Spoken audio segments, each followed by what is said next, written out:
Hello friends, स्वागत है आप सभी का आज की इस नई वीडियो में। इस वीडियो में हम बात करने वाले हैं सार्क के बारे में। जैसा कि आप लोगों को पता है, हम एक इम्पॉर्टेंट ऑर्गेनाइजेशन से की सीरीज स्टार्ट कर चुके हैं, जिसमें हमने ओपेक को पढ़ लिया था, बिम्स्टेक को पढ़ लिया था। आज की इस वीडियो में हम पढ़ने वाले हैं सार्क के बारे में। तो इस वीडियो को लास्ट तक देखते रहिए। सार्क के बारे में जितनी भी जानकारी है कि सार्क की स्थापना कब हुई, इसका मुख्यालय कहाँ पर है, इसके उद्देश्य क्या क्या है, इसके संस्थापक देश कौन कौन से हैं, इसकी किस घोषणा पत्र के द्वारा इसकी स्थापना हुई, इन सभी चीज़ों पर हम बात कर लेंगे। और सार्क से रिलेटेड कोई भी क्वेश्चन आपसे छूटने वाला नहीं है इस वीडियो को देखने के बाद। तो चलिए देख लेते हैं। तो सार्क की स्थापना की जो बात चली थी, ठीक है, तो वो चली थी 1980 में। कब? 1980 में सार्क की स्थापना की बात चली थी। किसके द्वारा? बांग्लादेश के तात्कालिक राष्ट्रपति थे जियाउर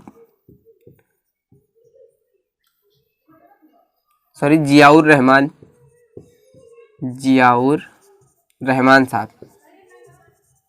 इनके द्वारा कहा गया कि अपने साउथ एशिया के जितने भी कंट्रीज हैं उनको शामिल करके उनके डेवलपमेंट के लिए, उनके आर्थिक सामाजिक सभी के तरीके के डेवलपमेंट के लिए एक संगठन की शुरुआत की जाए, जिससे कि साउथ एशिया के जितने भी देश हैं उनका डेवलपमेंट हो सके।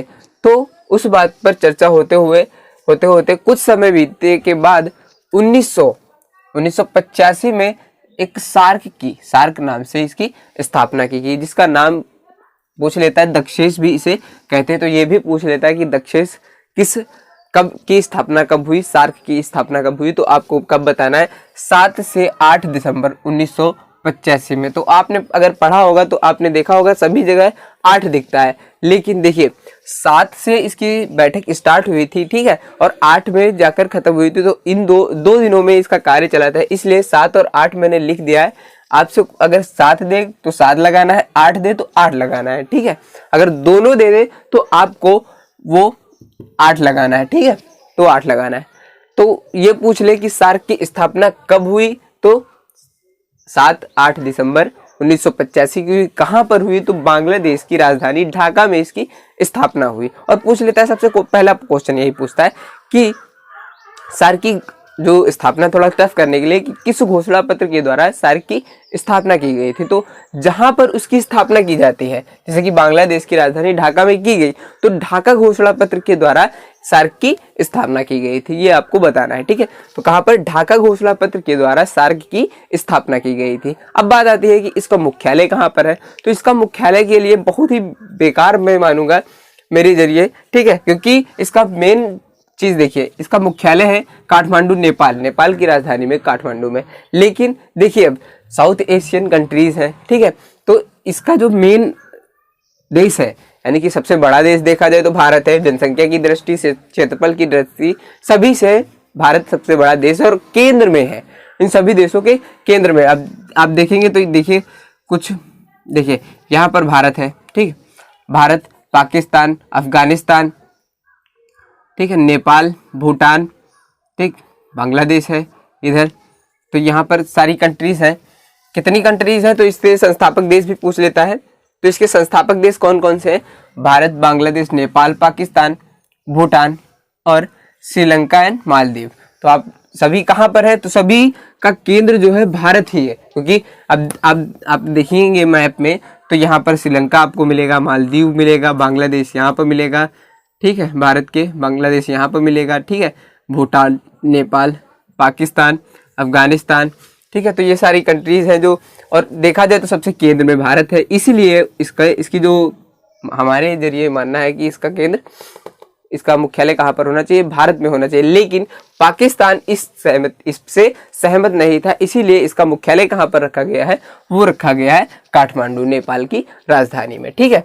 अब बात आती है इसमें नया देश कौन सा शामिल हुआ है। तो आपसे क्वेश्चन पूछता है कि किसके द्वारा नया देश शामिल हुआ था, ठीक है, और कब शामिल हुआ था। तो अफगानिस्तान नया देश शामिल हुआ था इसमें, और अफगानिस्तान को शामिल करने के बाद ही सार्क की थोड़ी कमी, जो दिक्कतें हैं, और बढ़ गई।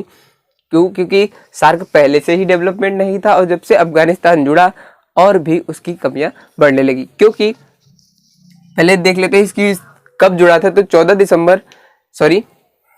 14वें सम्मेलन के बाद, जो कि भारत में हुआ था 2007 में, ठीक है। तो उस सम्मेलन के द्वारा अफगानिस्तान को जोड़ा गया था सार्क में, ठीक है। अब बात आती है इसके परिवेष्टित राष्ट्र कौन कौन से। परिवेष्टित राष्ट्र कौन कौन से होते हैं, देखिए परिवेष्टित राष्ट्र का मतलब ये है कि जैसे कि दो भाइयों में झगड़ा हो जाए, ठीक है, और उनके सुलह के लिए मामा जी को बिठाया जाता है या फूफा जी को, कि दोनों पक्षों की बात सुने के बाद जो निर्णय लेंगे वो उचित माना जाएगा। इसी हिसाब से इसमें भी जो पर्यवेक्षक राष्ट्र है, देश हैं, कौन कौन से हैं, तो अमेरिका है, ठीक है, कौन, अमेरिका है, चीन है, ठीक है, चीन है, यूरोपियन संघ है, म्यांमार है, कौन, दक्षिण कोरिया है, ऑस्ट्रेलिया है, ईरान है, मॉरिशस है और जापान। ये सारे जो कंट्रीज हैं ये पर्यवेक्षक राष्ट्र के लिए पर्यवेक्षक देश के रूप में है। इस संगठन में क्या होता है, जब इसकी बैठक होती है तो सभी की बातें सुनी जाती हैं और ये सभी देश निर्णय लेते हैं कि क्या सही है क्या गलत है, ठीक है। फिर हमारी आती है बात अगली कि इसके महासचिव कौन है। इससे काफी बार क्वेश्चन बन चुका है और पूछा भी जाता है कि कब इसके महासचिव कौन है। तो अहमद बी हुसैन है इसके महासचिव। ये कहाँ से हैं, ये पाकिस्तान से हैं, ठीक है, ये कहाँ से हैं, पाकिस्तान से है। अहमद बी हुसैन इसके महासचिव हैं। अब बात आती है इसके उद्देश्य क्या है, और इसके उद्देश्य ही इसके पतन का कारण है, क्योंकि इसके उद्देश्य जो है, किसी भी संगठन का एक ही उद्देश्य होता है कि इस उद्देश्य पर हम कार्य करेंगे, ठीक है। लेकिन जो सार्क है, सार्क के एक उद्देश्य ना होकर बहुउद्देशीय एक संगठन है, इसलिए इसकी जो डेवलपमेंट है लगभग 36 साल हो रहे हैं इसकी स्थापना की, तब अब भी एक बढ़िया रूप से एक संगठित नहीं बन पाया है ये ऑर्गेनाइजेशन, ठीक है। तो इसके उद्देश्य क्या क्या है, तो इसके उद्देश्य देखिए, जो इस दक्षिण एशियाई देश है, ठीक है, दक्षिण एशिया के जितनी कंट्रीज हैं उनके जीवन स्तर में सुधार करना पहला उद्देश्य है, ठीक है। और दूसरा उद्देश्य क्या है, इनकी आर्थिक, ठीक है, आर्थिक एवं सामाजिक एवं राजनीतिक सुधार करना दक्षिण एशियाई देशों के, ठीक है, जितनी भी हैं। कौन कौन सी हैं तो मैंने बता दिया, भारत, बांग्लादेश, नेपाल, पाकिस्तान, भूटान, श्रीलंका, मालदीव और अफगानिस्तान इसके सदस्य देश हैं, ठीक है। फिर आती है संस्कृति एवं तकनीकी विकास करना। तो इसके और अगला क्या है कि आपसी सहयोग स्थापित करना। जितने भी राष्ट्र हैं आपसी सहयोग स्थापित करना तो कभी भी नहीं हो सकता, क्योंकि जब इसके सम्मेलन होते हैं तो उसमें द्विपक्षीय मामले जरूर उठाए जाते हैं, क्योंकि पाकिस्तान इसमें शामिल है और पाकिस्तान भारत और के जो जम्मू कश्मीर वाला मुद्दा है वो हमेशा उठाता रहता है। और यहाँ पर चीन क्योंकि परिवेष्टित राष्ट्र में है तो वो चीन जो है पाकिस्तान का साथ देता रहता है, इसलिए इसका जो भी सम्मेलन स्टार्ट होता है, ठीक है, और पाकिस्तान कश्मीर मुद्दे को उठाता है और उसी जगह सम्मेलन ठप हो जाता है, बंद हो जाता है, बस काम खत्म हो जाता है। इसीलिए इसका कोई डेवलपमेंट अच्छे तरीके से नहीं हो पाया है सार्क का, ठीक है। फिर आते हैं इसके क्षेत्रीय सहयोग की। ये क्षेत्रीय सहयोग का एक संगठन है, जैसा कि आप लोगों ने इसकी हिंदी में देखा ही होगा। इसका फुल फॉर्म क्या है, south Asian association for regional cooperation, ठीक है। क्या है, दक्षिण एशियाई क्षेत्रीय सहयोग संगठन इसका फुल फॉर्म है, इसका पूरा नाम है, ठीक है। तो क्षेत्रीय सहयोग के विषय में कौन कौन से विषय हैं जिन पर ये कार्य करेंगे, तो इसके विषय काफी सारे हैं।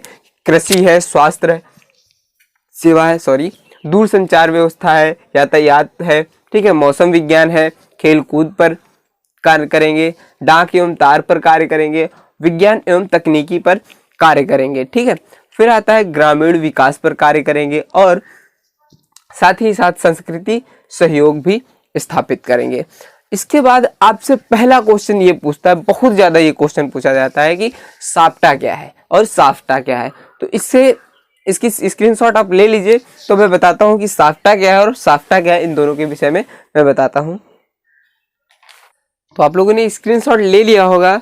चलिए एक चीज छूट गई, देखिए इसके क्षेत्रीय सहयोग जो है, ठीक है, वो 3 और जोड़े गए थे। कौन कौन से हैं, देखिए मादक पदार्थों की तस्करी को रोकना, आतंकवाद के खिलाफ एक संगठित रूप से उसको रोकने के लिए कार्य करना, और तीसरा था क्षेत्रीय विकास के लिए महिलाओं को ज्यादा वरीयता देना। अब बात आती है साफ्टा एवं साफ्टा के बारे में। तो साफ्टा क्या है, साफ्टा, ठीक है, क्या है साफ्टा,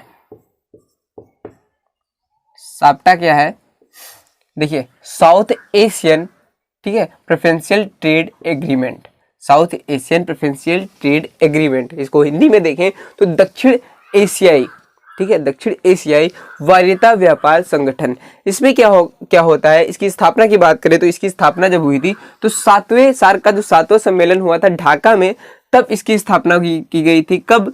11 अप्रैल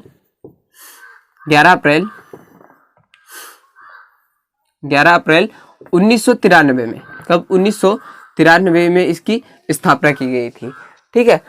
किस लिए? अब देखते हैं कि जब दो देश आपस में व्यापार करेंगे, ठीक है, तो वो जो देश हो या किसी संगठन के सदस्य हो, वो आपस में व्यापार करेंगे तो वो अपने एक दूसरे को वरीयता देंगे, और इसके विषय में बात करेंगे की गई थी। अब साफ्टा की बात करें तो साफ्टा क्या है?